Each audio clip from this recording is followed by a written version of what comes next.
Eh. Ayos.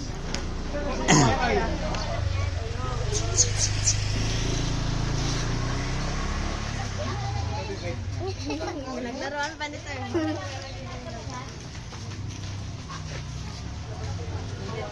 Ayan sila Binalay, dyan yata. Binalay, sila pangalan niya, sila Binuya, parang si Binuya to, si Alpi Binuya, may kasamang bata. Alpi Bista. Pati bata, ano Bista? O, lista muna mga bata, o. Huwag kalimutan. Maglilista na ako. Huwag na. Maglilista na ako. Huwag ka ba? Ano pangalan mo?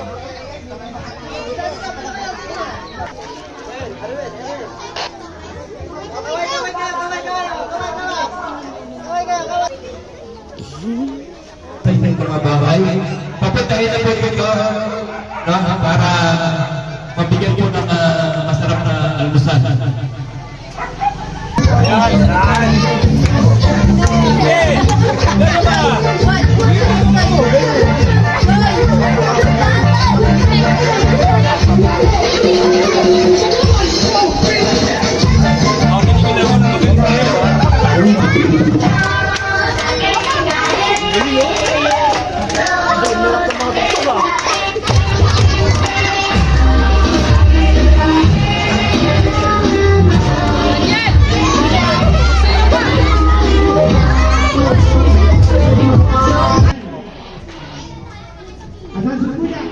Yeah. Tayo, ng ating napasipan at talaga naman nakasuporta lagi po sa programa po ng Darby. Ang ating subuki at napakasipag po ng kagawan, Semi Abad. Ang anak po ng ating buting Kapitan Jodel Abad. Ayan. Una pa tayo. Premyo? Oo, bibigyan mo na ang premyo sa mga kids, ha? Yung magaling. Yan to. Ayaw niya, bakit? May premyo ka, may premyo ka.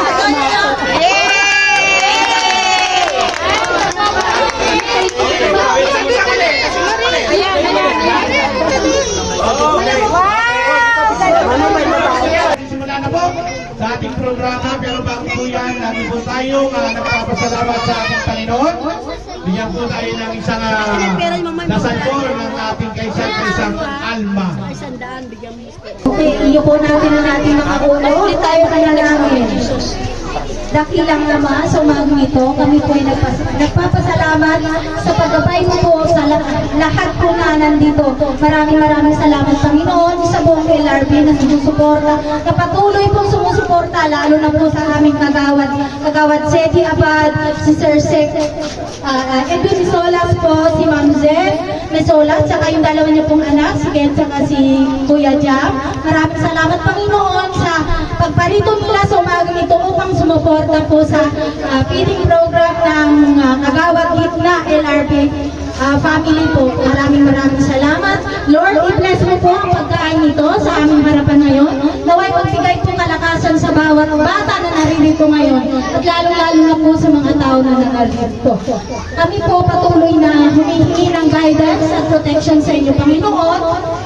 Ipinabalik po namin sa iyo ang papuri at pasasalamat sa pangalan ni Jesus. Ang lahat po ay magsasabi ng Amen. Amen. Thank you po. Salamat sa ng isang kaisa natin sa napakagaling na bata at pinapakinggan ko kanina yung sinasabi niya.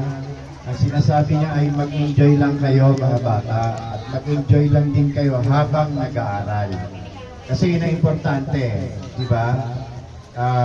Alam ko na hindi ko dapat sabihin sa inyo pero hopefully sana maunawaan nyo na recently meron tayong isang youth na namatay dahil sa frustration dahil hindi siya nakapasa sa kanyang ano tawag doon Board exam.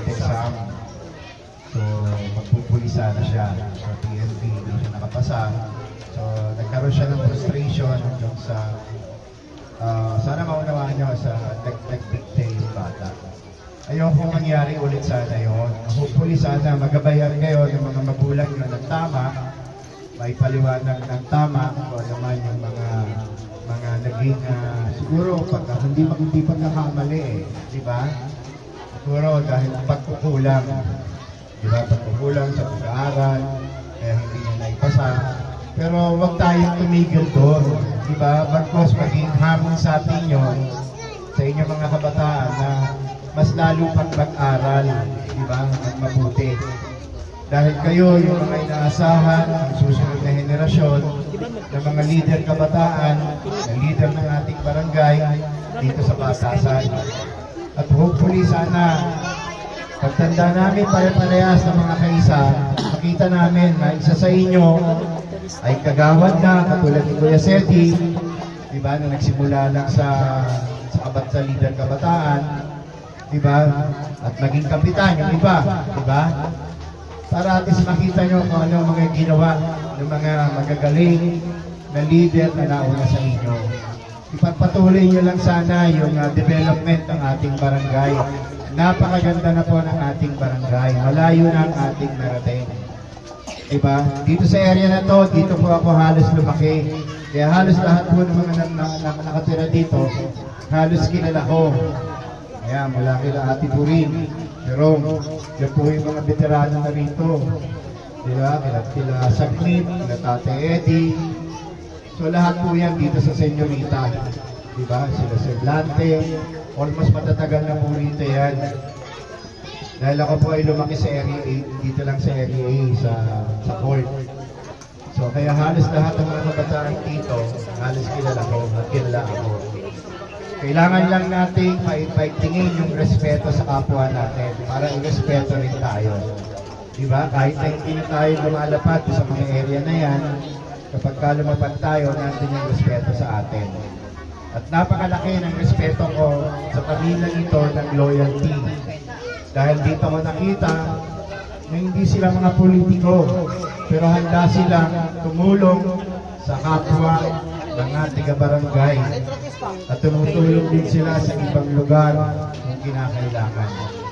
Sa sunog, sa baha, sa lindol, kahit anong kalamidad, laging nandyan po yung loyalty. Maaasahan niyo po yan.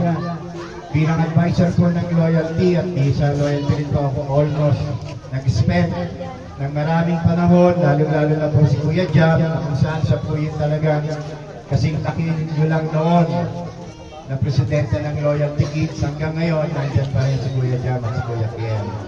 At siyempre, ngayon, nadagdagan yung mga tutulong sa atin dahil nandyan si Kuya Seti, si Kagawad Seti Abad. Ayan. Kaya sana patuloy natin suportahan ang pamilyang Abad dahil sa napakagandang ginagawa nila sa ating barangay.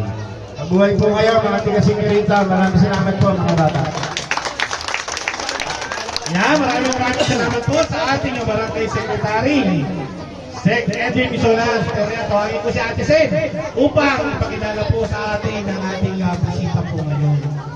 Yan, sige po. Ang tao pong ito ay simula bata pa lamang ay nakakatuwang na o kaisa na ng Loyalty People Watch Incorporated, ng Loyalty Kids at lalong-lalo na ng Loyalty Riders. Hindi lang sa mga mass feeding programs, hindi lamang sa pamamigay ng school supplies, kundi maging sa mga pag-a-assist po ng mga nangangailangan nating mga kaisa at mga kamag-anakan ng mga kaisa. Uulitin ko, simula bata sapagkat kababata yan ng presidente po ng Loyalty Kids na si Kuya Jam Misolas. So, yun, I will vouch for that. Bibigyan kayo ng resibo kahit na pictures o videos. Ipapakita ko na kasing edad nyo pa lamang naroon na ang taong ito. Hanggang sa ginawa po natin siyang #1 kagawad sapagkat kapag serbisyong abad, aksyon agad. Para sa pagpapatuloy po ng serbisyong abad sa napakaraming komite, mapa-seniors man o maging kasing bata po ninyong lahat. At para sa serbisyong walang katulad, ang ating #1 kagawad, Kagawad Sedi Abad!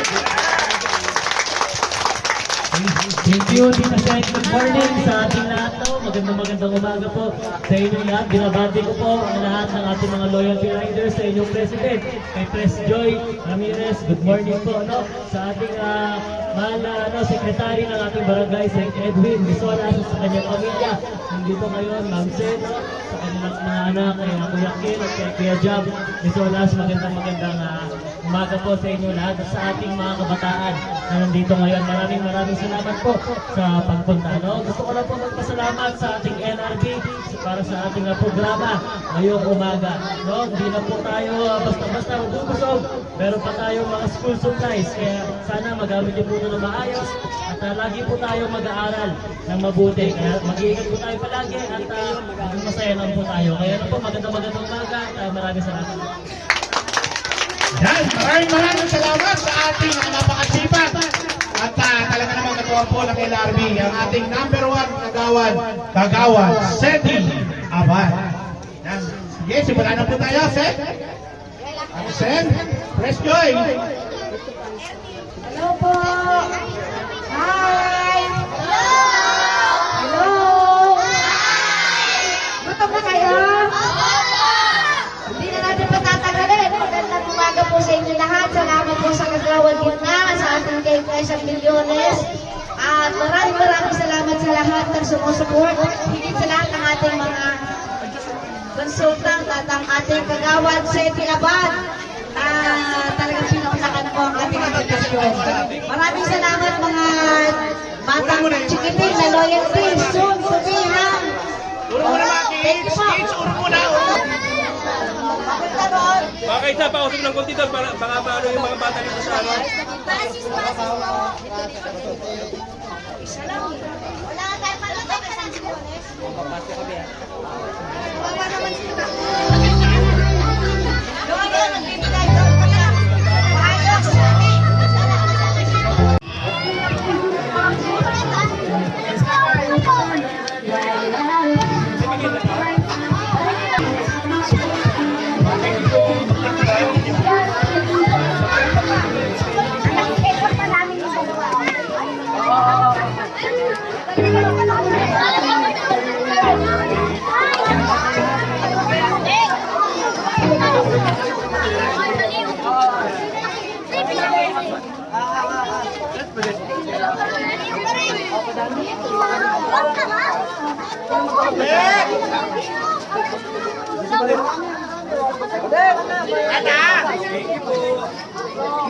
Mag-thank you po tayo ha, mag-thank you.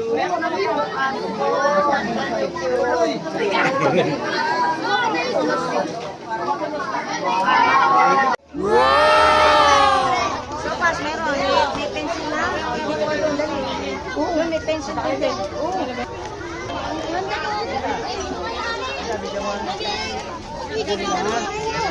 May na kalaban. Relax na kayo ha, relax lang. Pila ka naman para makuha mo na yung sapas mo. Good sa play to eh. Labas ko po.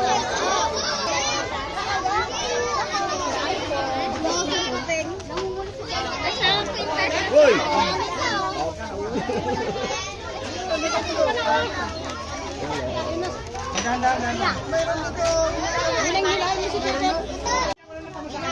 Dadagdagan na yung picture mo.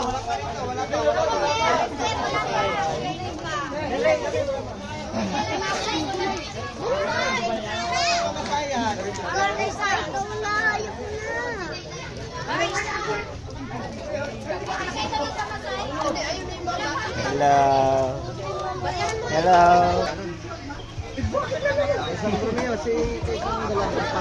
Oh, 3. Isa ang pagpupugay!